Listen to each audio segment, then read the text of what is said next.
Yeah. So we met, walked across the road and sat at a cafe, and instead of actually working, we just got to know each other, which was really cool. Yeah. Yeah. And you know what's been cool since then is that, like, I feel like we've kind of gotten to know each other's communication style. Like, there are times where I, like, spend more of the day with you, and I'm like, this is so cool because I can talk to Will, Will can talk to me. Sometimes I know I just kind of look at you and I'm like, say that again? Yeah.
Yeah, I think that's pretty, got a lot of it. I'm not a particularly, well, I think in this kōrero you'll find that I'm not very consistent of a person.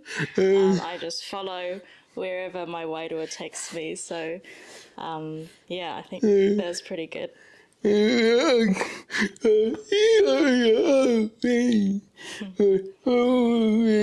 How am I? How am I this morning?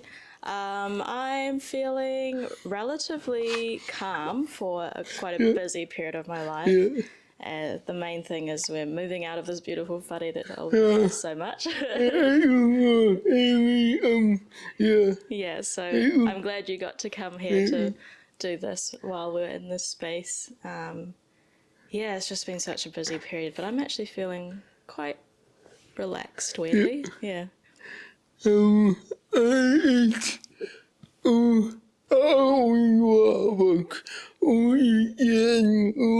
is Eda Tang? Eda Tang was, I feel like there's a story you've probably heard before, and in one of my old houses there was a piece of bird poo on the deck, and then I noticed one day it started growing some green in it, and then so I was like, oh, these actually look like proper leaves. I scanned it with my plant scanner, and it was a pohutakawa growing from a little bird poo, and so I planted it, and it's still out there. It's about this tall now. So I feel like I'm that little piece of pohutakawa who was never meant to be here. I wasn't a planned child, and so probably none of the circumstances around me were planned, but I've just found a way to grab on and move around, you know, move to different spaces in my life and just, yeah, adapt to different things.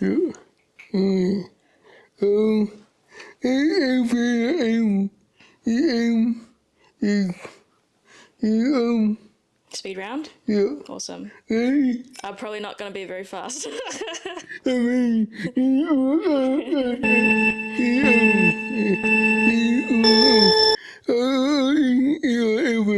What's always in my handbag? Always a random, I mean, like, other than keys, wallet, phone, sometimes like always a pain medication in my wallet.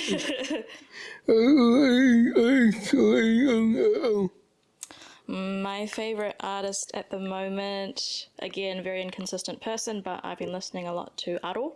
Their whole album called Ta Wowo is it's a buzz. Yeah. I don't want to choose between the two, but I think I've gone to more beaches than mountains recently, so let's say beaches. Yeah.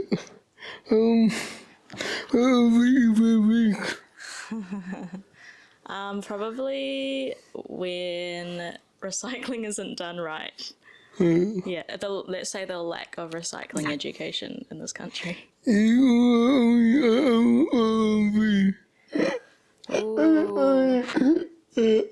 Dream job. I mean, there's like kind of like fantasies that I have of like, you know, working at a museum, but then I hear of my friends who work in museums are like, don't do it. It's not what you think it is. So I think I'm kind of following the dream job as I go, and until I start to feel bored, I'll just go to the next thing. Yeah, but my passion is kind of in like, you know, writing and glam sectors and stuff. Yeah.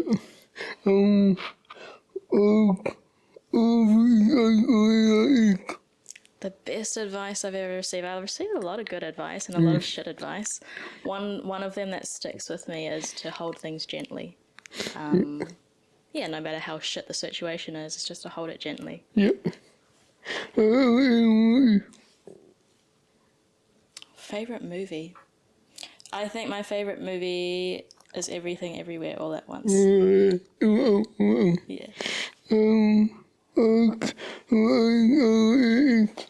What am I currently obsessed with?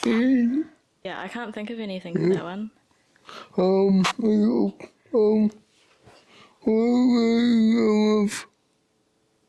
Who inspires me the most? Lots of people inspire me, and for different reasons.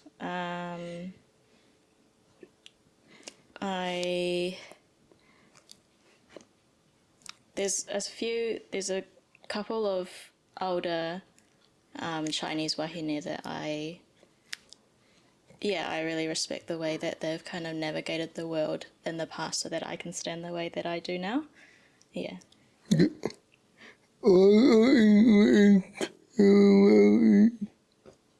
I'm sure there's something. A small win. I know. Oh, recently I went to a dance class, and it was a 2-hour dance class, and I felt this was like 4 weeks after surgery, and I've generally not been at my best physical health this year, so I felt really strong in that, even though I did have a fall during the class. It made me feel like, oh yes, this body is doing something. Yeah.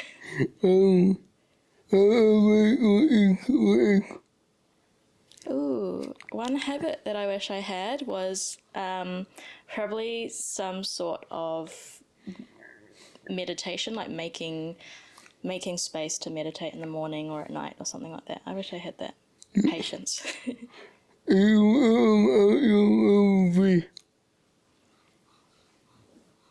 If I could master a skill,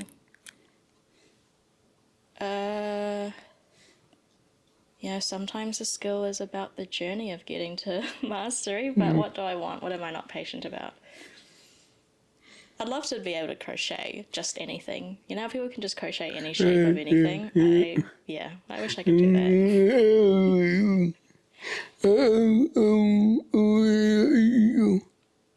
that. Guilty pleasure TV show. Probably Dance Moms. It's so toxic and loud, but it really does make me forget about this world.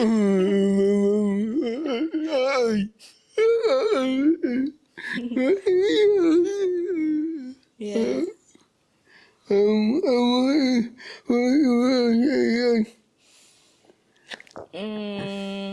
I think there's a lot of things here. Yeah.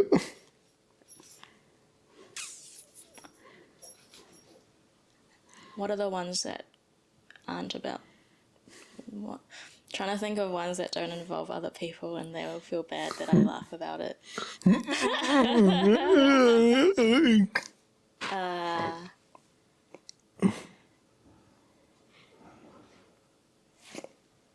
What makes me laugh every time? My cats are pretty crack up. They do the silliest things. You might see them today in this episode. There's your medium speed round.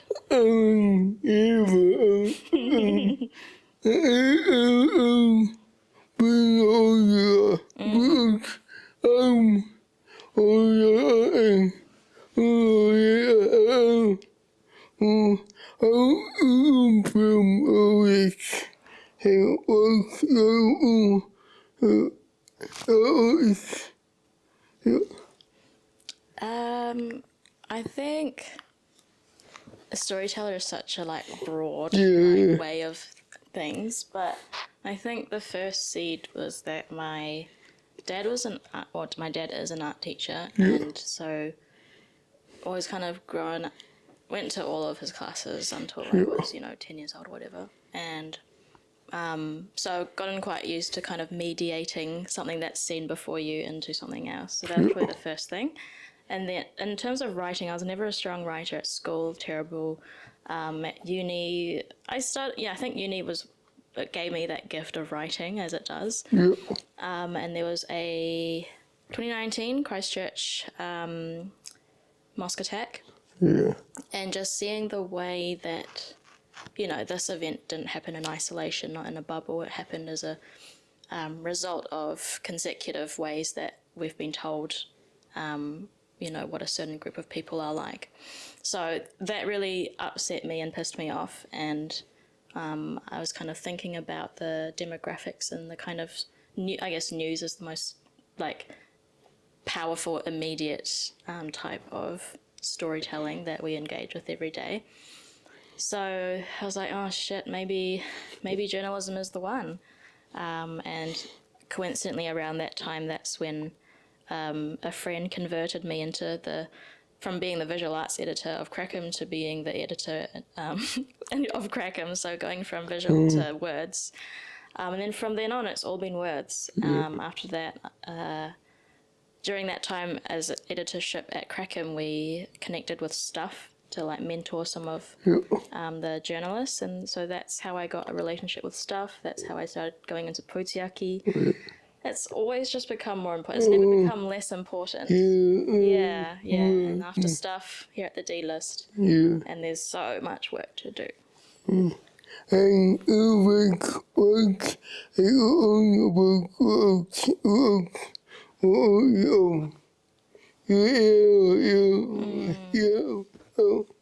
What have I learned through my journalism journey? Is that my opinion changes. And the more I do it, the less I believe in a single truth. Because I look back at some of the stuff I wrote and I'm like, wow, I was coming from a completely different place back then. So we do what we can, from what we know. But we just have to remember that journalism, news, isn't true. It is based on someone else's truth.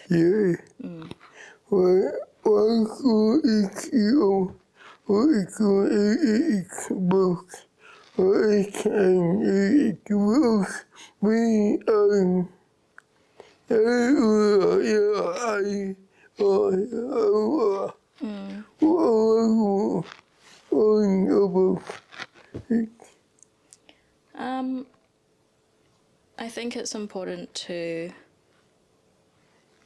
learn just generally from all of our, challenges and successes, so that we continue to understand the pulse of the world and move with the world. I definitely, a past version of me would be like, okay, your learning's done after you've done university, but it never is, down to the grave, I'll be learning. I'll be learning in my afterlife, all that sort of stuff. The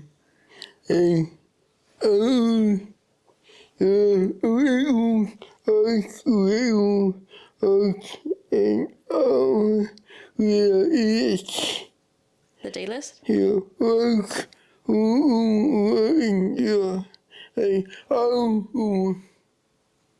make it can. Yeah. What drew me to the D-list?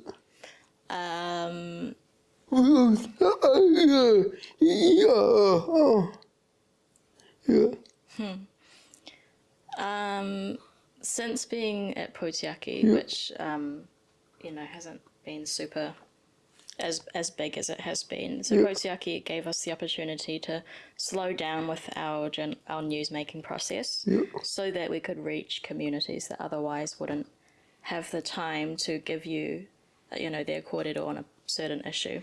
So that has always felt like the most ethical form of storytelling for me, is actually, not just going in and parachuting and extracting something and leaving and never getting back to someone. I think the relationship building and storytelling is so important and so much part of the D-list. So I was interested in that, also interested in what disability identity is, because for me, living with an invisible disability, there's been a lot of kind of flip-flopping between like, I'll just be able passing, so kind of I'm interested in that for a personal reason as well, as how I can understand my identity and how to move around the world confidently and And work, you're being a work being all your the work. I'll be able to work.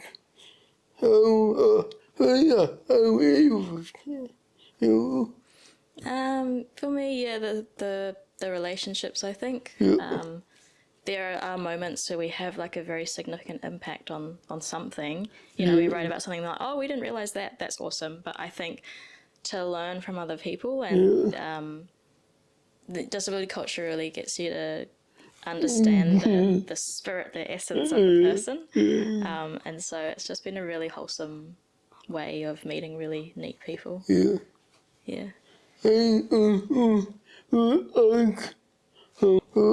How do I go about it? So I write the weekly newsletter for the D-list, the D-list delivered.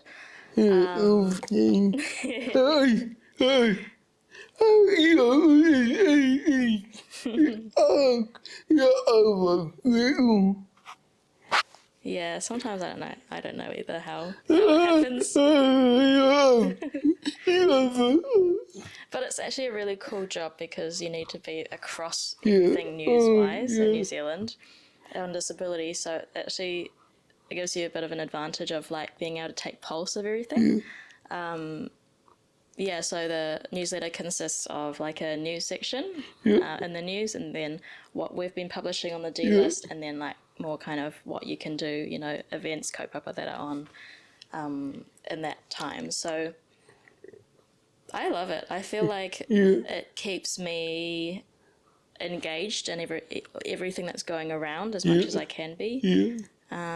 And I think it's nice for the receiver to find it and be like, whoa, a collection of things around the country, because often you hear about disability thing as like isolated community event over here, and it's like no one else is supporting it. But actually, when you see a whole ecosystem, it's like, yes, we are here. Yes, we are at least 1 in 6 people. It is a big kaupapa.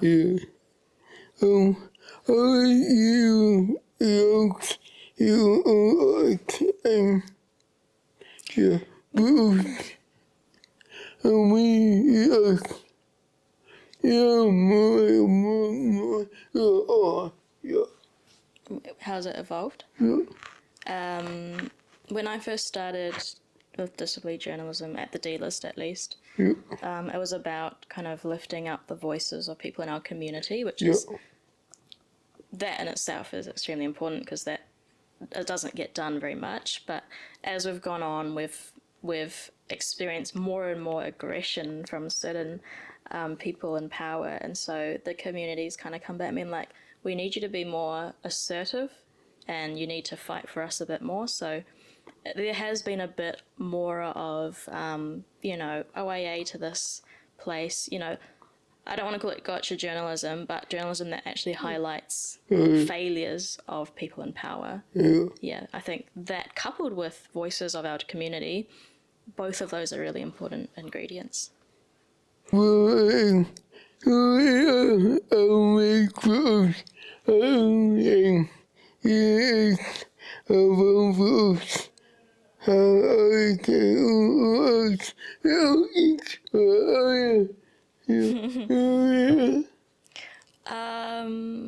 Well, I knew that you were around when I was working at stuff and you were working at the Herald. Yeah.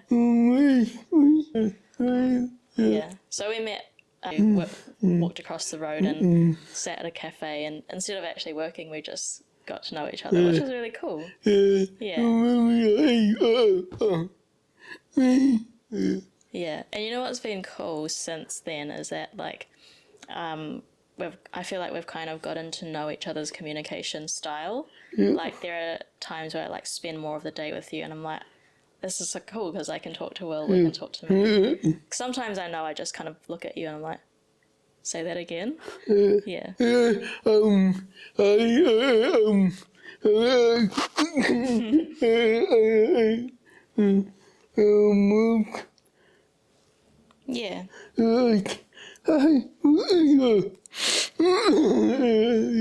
Yeah, I think that's all of us. Some days we're less social than others. And that's okay. I think that's really nice that we can give that space for each other.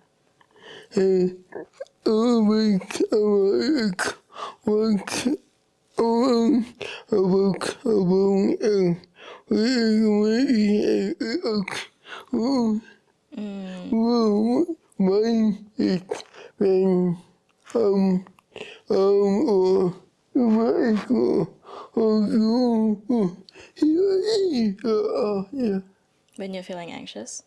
Yeah. And I really appreciate that trust. I think what I really admire about you is you know what you need and you ask for what you need, which I know can be so hard for some of us to do. But from that I learned, okay, it's good to ask what you need. It just makes things, you're not assuming, you're not making assumptions and making life actually harder for yourself. Yeah, so, yeah, I think that's a really neat thing that I learned from you. Hey? Oh, thing from a memory? There's lots, eh? I think the time... It is a work time, when we had, I think our first, it was International Day of Persons with Disabilities. And it was one of our first events that we had at the D-List. And I think we were doing something together, or we had to tag team on stuff. I really felt like I was, in sync that particular day. Yeah.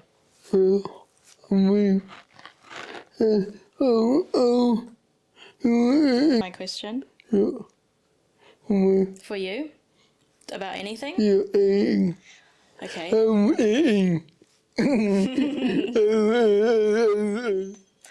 What are you learning? Anything? In the last weeks or months or today? I think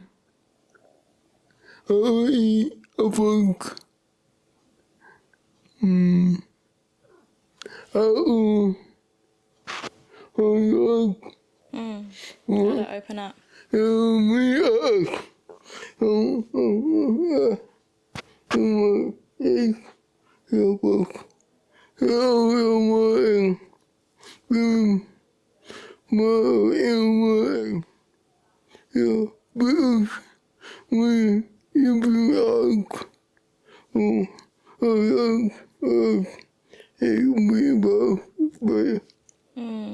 Yeah.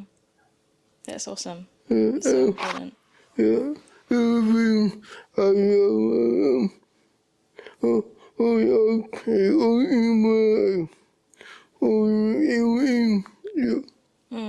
Yeah. This makes you feel a bit lighter. And it's, the thing is, I love that we have a culture where we can be like, I'm feeling upset today, but it's not gonna, it's just putting it out on the table and it's not expecting anything to be responded to.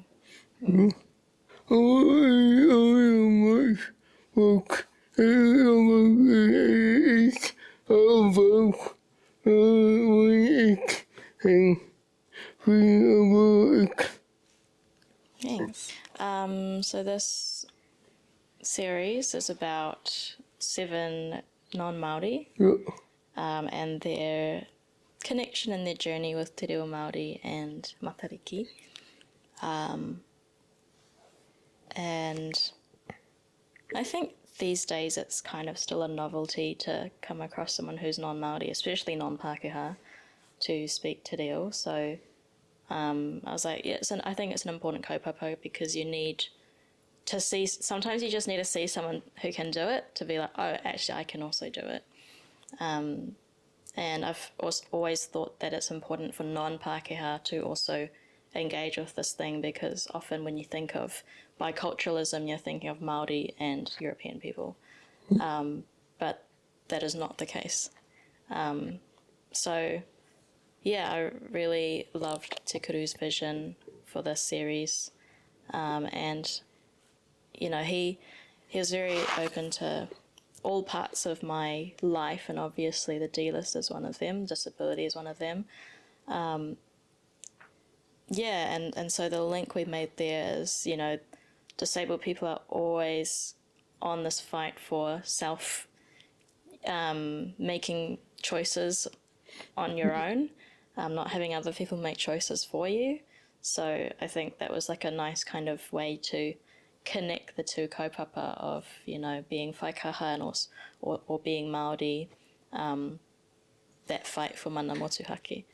So, and I was stoked that you were in it. Sometimes you just don't know who's going to make the cut. But,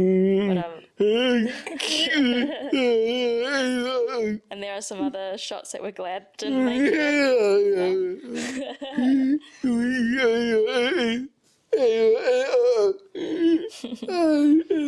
Yeah. Yeah, thank you for being part of it.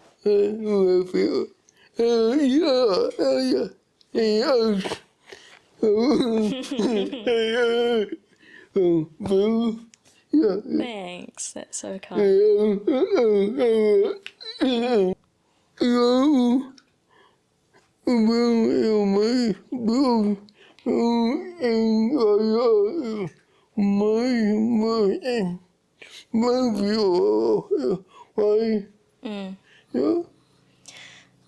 It's so interesting because I think back 10 years ago, and I was probably at end of high school on the North Shore, and our school, Rangitoto College, was right next to Kura Kaupapa, and I always thought, why would anyone send their kids to Kura Kaupapa? It's not a useful language. All of this really terrible like racism, but also internalized racism.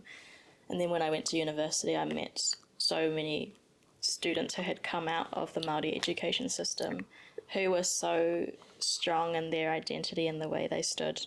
I saw really high quality kapa haka, and I was like, there's something in this, there's a life in this. And then, so in university, I was kind of, you know, undoing lots of things. I was undoing my own internalized racism, and just actively trying to seek new ways of seeing the world. And I did do one Māori paper at university, and that actually, those of you who have done Māori 130 at Auckland University, you know just how amazing and life-changing that paper is. And so after university, I started working with Poutiaki. I was actually given the choice to be an Auckland reporter or to work in Poutiaki. So I could be around, you know, chasing car crashes and high-speed stuff like that. And I was like, I'm going to give Poutiaki a go. Like, especially if I've been invited into this kaupapa as non-Māori. I'm very happy to step into that whare. So Poutiaki, at the same time, the Te Wānanga Aotearoa was offering lessons at our workplace. And I'm like, well, why the hell not? If we're going to get paid for the time to learn and they're coming to us, I wouldn't see why you wouldn't. Like, is there anything more important than that right now for you?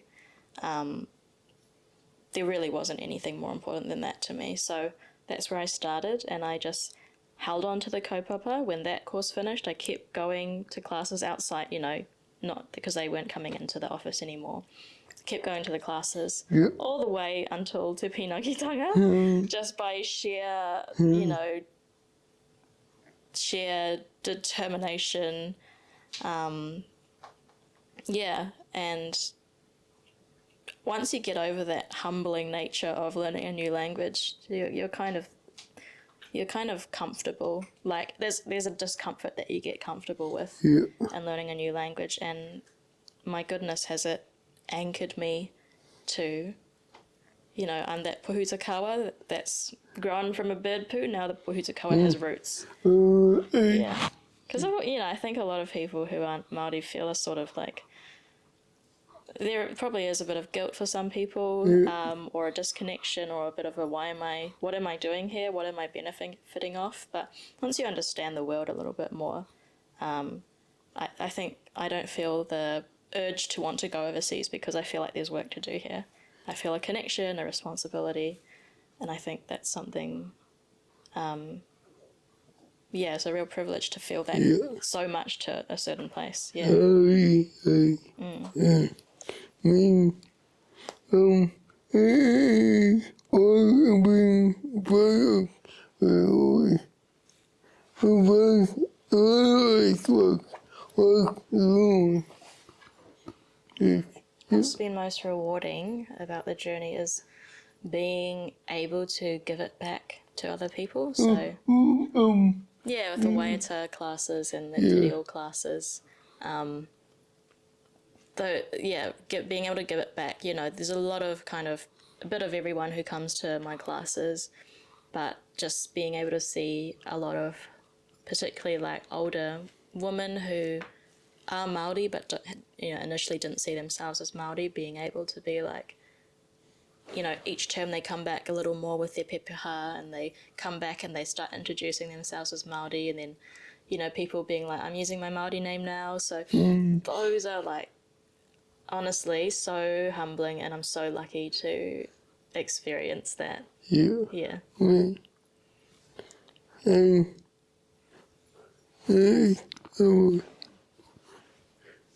Work is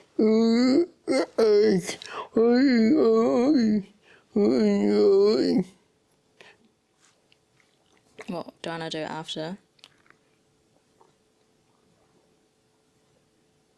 I think, you know, I don't know when the after will be. It could be tomorrow, it could be in 3 years, 5 years. I think maybe a better way to frame it is before I die. I'll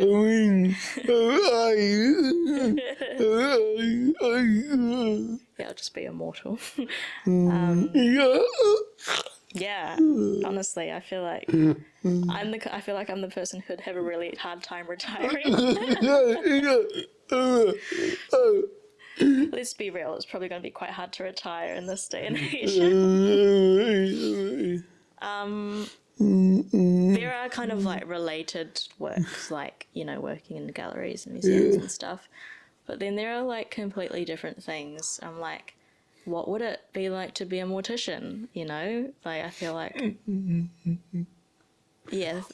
completely different work I would also be quite interested in. I think that, you know, the thing about being a storyteller is it brings you into so many different experiences, and I love that. Like, you don't get that opportunity, so maybe that's what I love about writing, is being able to go to all these different places and meeting so different types of people, and maybe I'm just living a life through them. What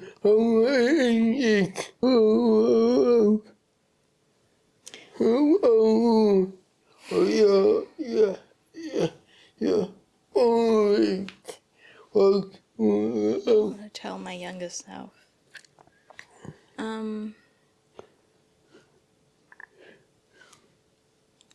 I'd say to my younger self to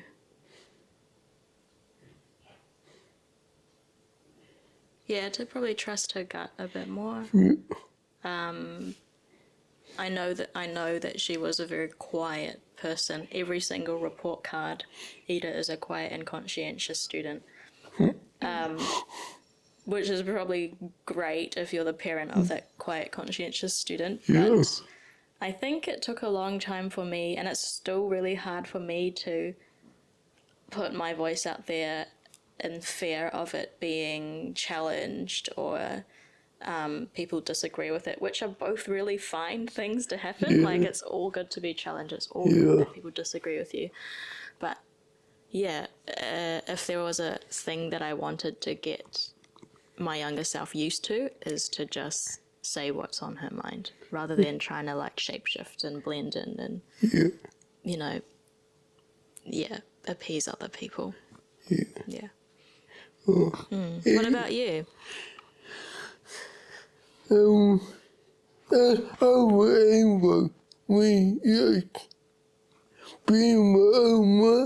Being your own self?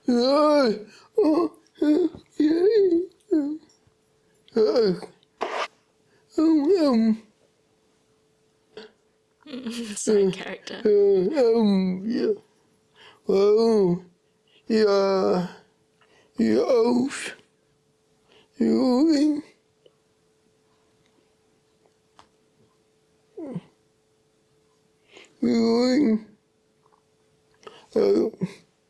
You opened up more. Use your voice, eh? Yeah.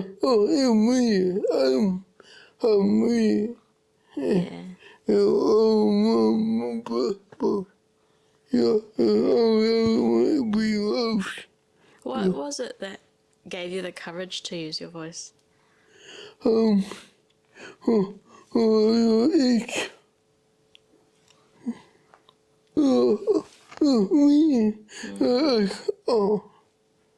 Maybe I don't know.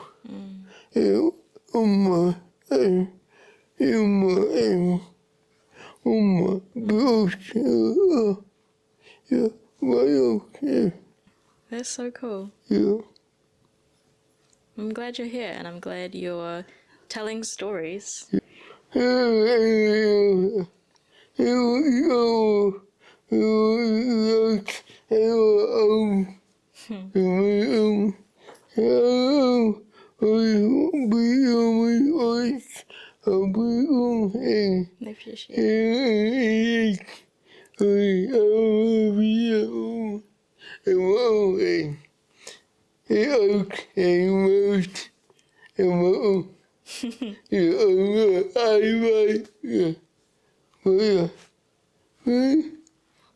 Anything else for me?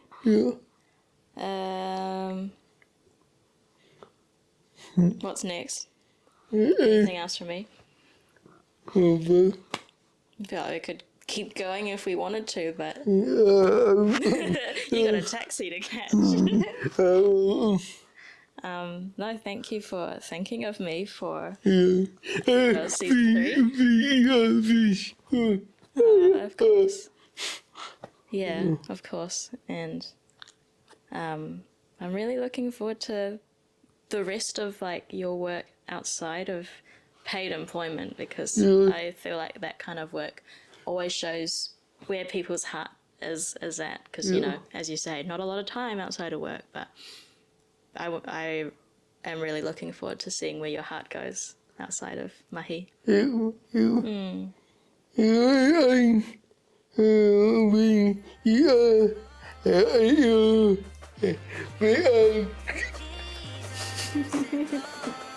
Nice one.